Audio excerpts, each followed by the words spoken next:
नमस्कार दर्शकों, मैं हूं आरती और आप देख रहे हैं फर्स्ट न्यूज धौलपुर। आइए बढ़ते हैं आज की प्रमुख खबर की ओर। 50 रुपए से शुरू हुआ सफर आज करोड़ों की पहचान। तपती धूप, बंजर जमीन और पानी के लिए तरसते खेत। ऐसे कठिन हालातों के बीच बीएल कुशवाहा का जीवन संघर्ष से शुरू हुआ। किसान परिवार में जन्मे कुशवाहा ने हाल ही में बसई क्षेत्र में के एक मेले का उद्घाटन किया, जहां उन्होंने अपनी प्रेरणादायक जीवन यात्रा साझा की। सभा को संबोधित करते हुए उन्होंने बताया कि कैसे उन्होंने अपनी माताजी से मात्र 50 रुपए उधार लेकर गांव के मेले में एक छोटी सी दुकान लगाई थी। उस दिन 200 रुपए का व्यापार हुआ और यहीं से शुरू हुआ एक बड़े व्यापारी बनने का सफर। आज बीएल कुशवाहा ने न केवल धौलपुर बल्कि पूरे राजस्थान में एक सफल व्यापारी के रूप में अपनी पहचान बना चुके हैं। व्यापार के साथ साथ उन्होंने राजनीति में भी अपनी मजबूत पकड़ बनाई है।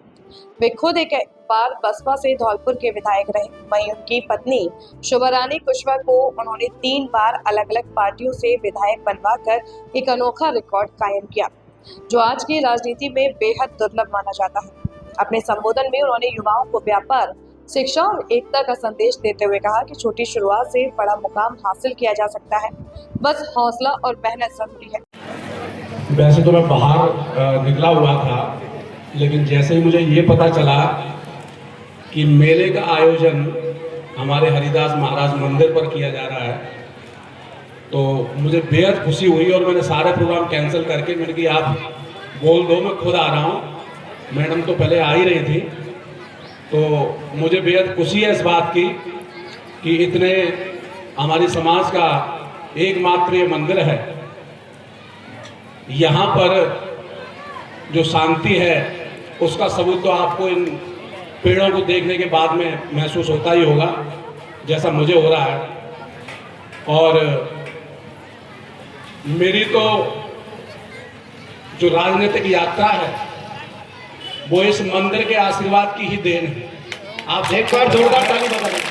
आप सबको पता है कि कुशवाहा समाज ने पूरे जिले की 4 विधानसभाओं से यहाँ इकट्ठा होकर के आपके इस बेटे को अपना नेता चुनाता है। एक बार जोरदार ताली बजाएं। तो मेरे जीवन में इस पवित्र जगह का स्थान हमेशा रहा है और जीवन भर हमेशा रहेगा। तो यहाँ पर आज उपस्थित मेरे सभी पितातुल्य बुजुर्गों, सभी आदरणीय संतजन, महाराज जी और मेरी टीम के सभी सदस्यगण और माता बहनें और प्यारे बच्चों, युवा साथियों, आप सभी को मेरी राम राम।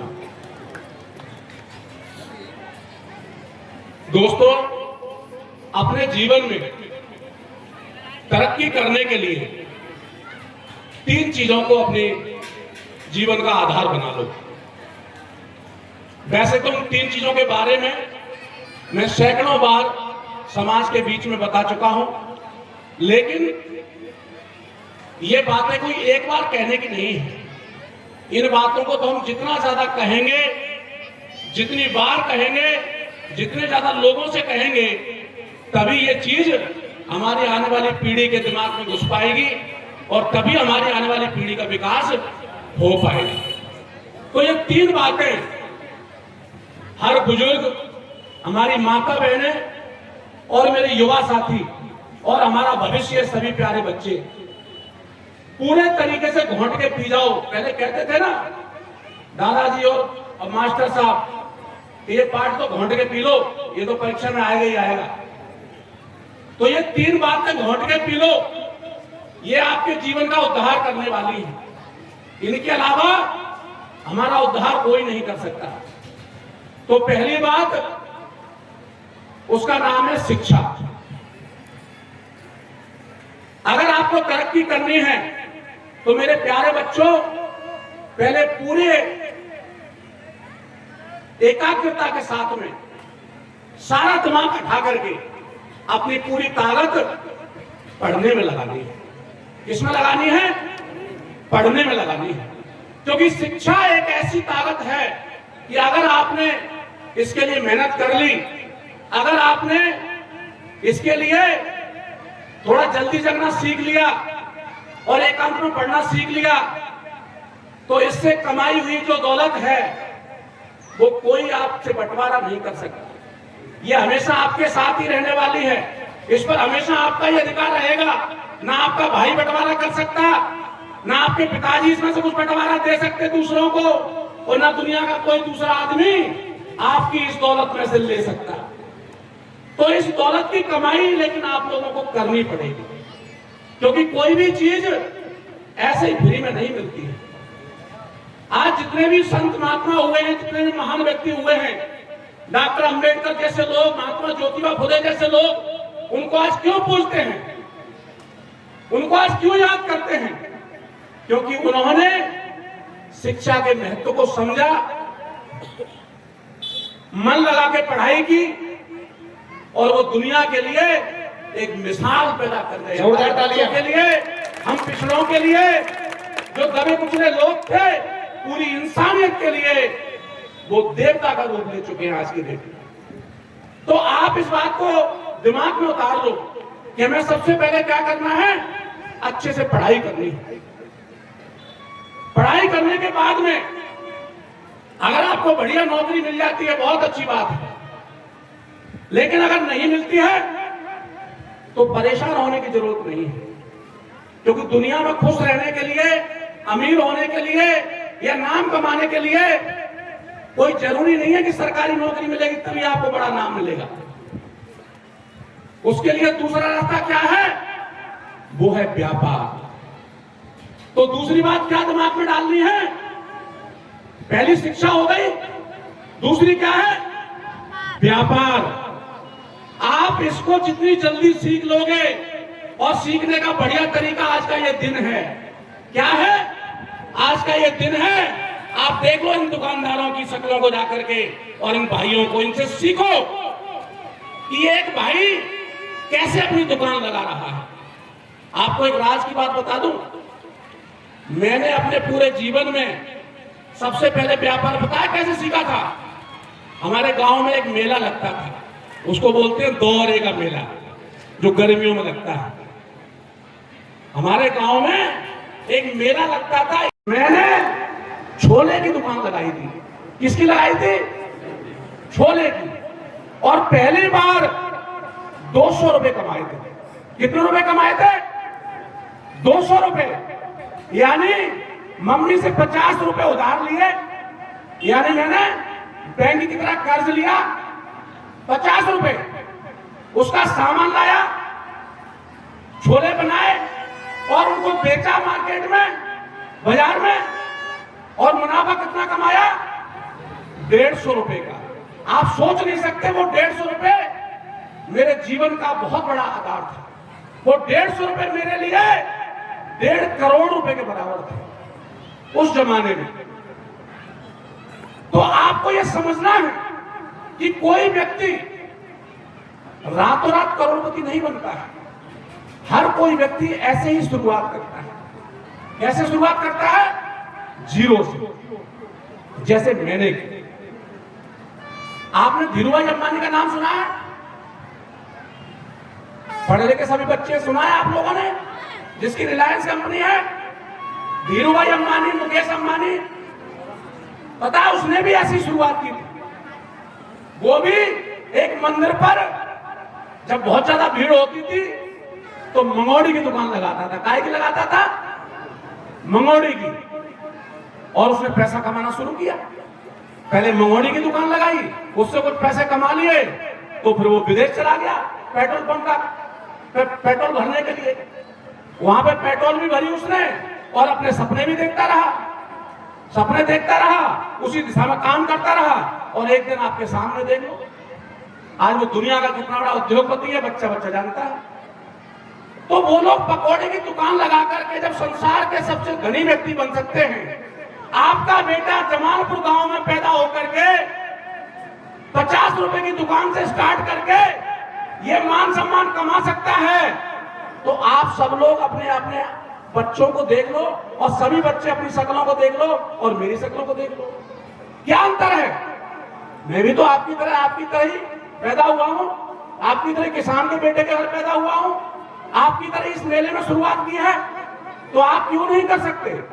मैं गारंटी से कहता हूं, मैं पूरी जिम्मेदारी से कह सकता हूं कि हर एक बच्चा उद्योगपति बन सकता है, हर एक बच्चा उद्योगपति बन सकता है। बस शर्त कि आपको ये बात ठाननी पड़ेगी, अपने दिमाग में बिठानी पड़ेगी कि मुझे तो हर हालत में सारे काम धंधे छोड़ के, सारी फालतू की बातें छोड़ के, सारे फालतू की संगत छोड़ करके मुझे तो उद्योगपति बनना है। जब आप एक दिन ये ठान लोगे तो दुनिया की कोई ताकत नहीं है आपको उद्योगपति बनने से रोक जाए। तो ये बात समझ में आ गई आप लोगों को कि दूसरा काम व्यापार के क्षेत्र में आपको आगे बढ़ना है। आप जीरो से शुरुआत कीजिए, छोटे से शुरुआत कीजिए। चाहे आप चाय की दुकान लगाइए, चाहे आप बर्फ की दुकान लगाइए, चाहे आप मंगोड़े की दुकान लगाइए, लेकिन आप लगाइए, पहला कदम उठाइए, एक दिन आप आखिरी मंजिल पर भी जरूर पहुंच जाओगे। और तीसरी बात, जब आप शिक्षा के क्षेत्र में कदम बढ़ा के या व्यापार के क्षेत्र में कदम बढ़ा के देते हैं, तो आप लोगों को तीसरी बात ध्यान रखनी है, वो होती है एकता की ताकत। किसकी ताकत? एकता की ताकत। संगठित रहना सीखना है। अगर हम लोग संगठित नहीं होंगे तो दुनिया में कोई भी व्यक्ति आप में लात देते हुए निकल जाएगा। आपको पता है ना, सब बच्चे जानते हैं ना कि आपको एक लकड़ी दे दी जाए तो कोई भी उसको तोड़ सकता है, लेकिन किसी बड़े से बड़े पहलवान को अगर 100 लकड़ी बराबर इकट्ठी करके दे दी जाए तो कोई पहलवान तोड़ सकता है क्या? नहीं तोड़ सकता है। इसी तरीके से इस धौलपुर जिले का इतिहास देखिए कि हमारी संख्या ज्यादा होने के बावजूद भी कोई हमें एमएलए बनने देता था क्या? नहीं बनने देता था।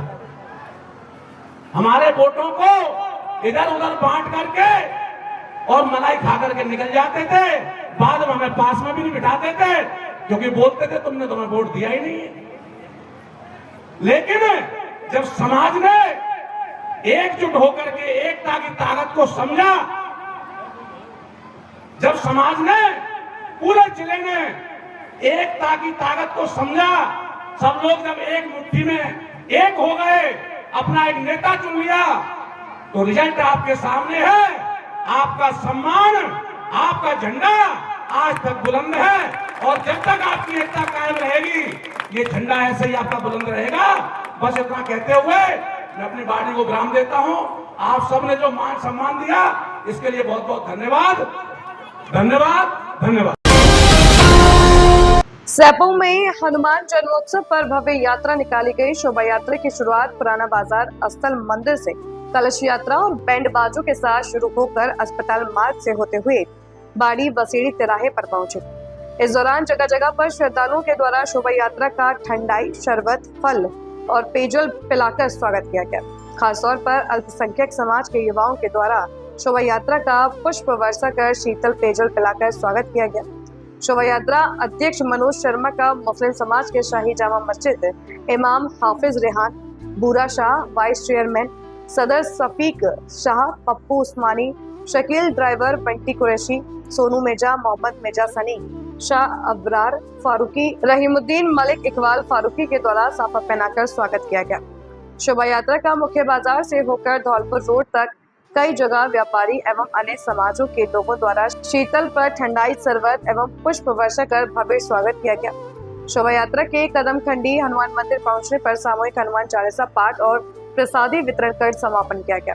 शोभा यात्रा के दौरान स्थल मंदिर महंत मुकेश दत्त शर्मा, अलवीर सिंह परमार, अनिल मोदी, भाजपा के पूर्व मंडल अध्यक्ष रामविलास वकील, ब्रजमोहन गोयल, पूर्व सरपंच प्रतिनिधि जितेंद्र सिंह परमार, पूर्व सरपंच महेंद्र सिंह परमार, अप्पू परमार, बंटू सिसोदिया, रवि शर्मा, राजौरा खुर्द सरपंच श्याम परमार, राजवीर सिंह परमार, पप्पू पंच, संजीव परमार, कतार सिंह परमार, प्रदीप जगरिया, डंबर परमार, संजू लहरी, जानू परमार, शैलेंद्र लहरी, लाखन कुशवाहा सहित बड़ी संख्या में मातृशक्ति एवं पुरुष श्रद्धालु शोभा यात्रा में शामिल रहे।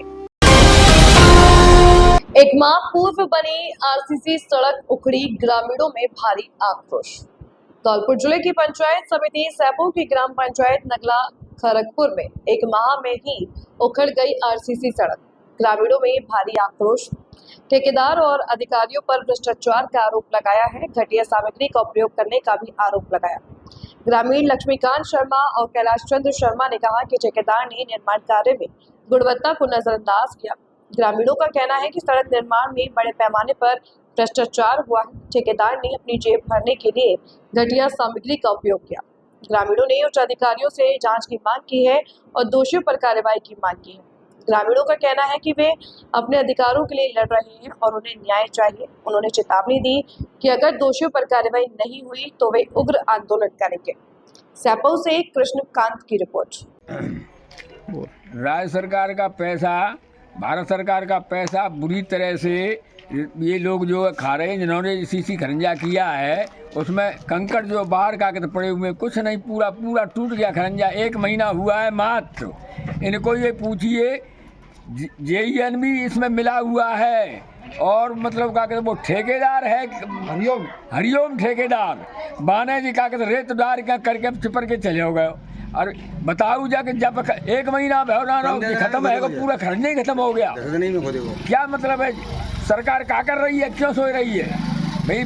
तुरकन देखो तो सही से खो है, जिन का करके डाल दो खरंजा को। खरंजा से पूरा खत्म है, पूरा पानी बंद करने के लिए कहा था तो वो पानी भी बंद नहीं हुआ। यहाँ से वहाँ तक पूरा खरंजा समाप्त हो गया। और ये है, इन्होंने ऐसा अन्याय किया है कि ऐसा हमने मना किया, रिश्वत लेके पैसा ले रहे हैं, वो कमा रहे हो, ठेकेदार भी दे रहे हो। ठेकेदार इतना गद्दार है कि उसने मजा मट्टी कर दी गाँव की। यहाँ पूरा खरंजा पूरा खत्म। मेरे कैलाशी पंडितों में मेरे द्वार से लेकर के मेरे खेत तक पूरा खरंजा खत्म। गिट्टी जरिए पूरे खरंजा पे 1 महीना में सीमेंट लगाया, चला सीमेंट देखने के लिए लगाया रही है। भुरक के जा नदिया के रेत में करके पैसे डाल के और कर गए हुए। ऐसा क्यों?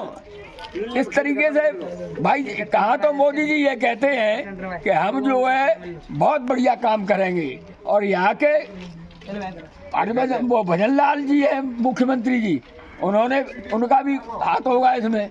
ऐसा क्यों है? ऐसा हमारा हाथ तक खरंजा नहीं देखा। मैं जो पूरा खरंजा खत्म हो गया। बताइए, मैं आपसे पूछना चाहता हूँ कि बहन जो सरकार की ईटें कहाँ की फूटी गई है, जो कागजधारी करेंगे, जहाँ खरंजा करे तैसे उखड़ रहे। इस खरंजा को तो बिल्कुल खत्म हो गया, जहाँ से वहाँ तक पूरा खरंजा। और आगे नाली बंद, नाली कुछ नहीं, नाली ना बनी। बताओ, नाली। ऐसी खबरों को देखने के लिए बने रहिए फर्स्ट न्यूज धौलपुर के साथ। आपको हमारी खबर पसंद आई हो तो खबर को लाइक करें, सब्सक्राइब करें व शेयर जरूर करें। आपसे फिर होगी मुलाकात, तब तक के लिए नमस्कार।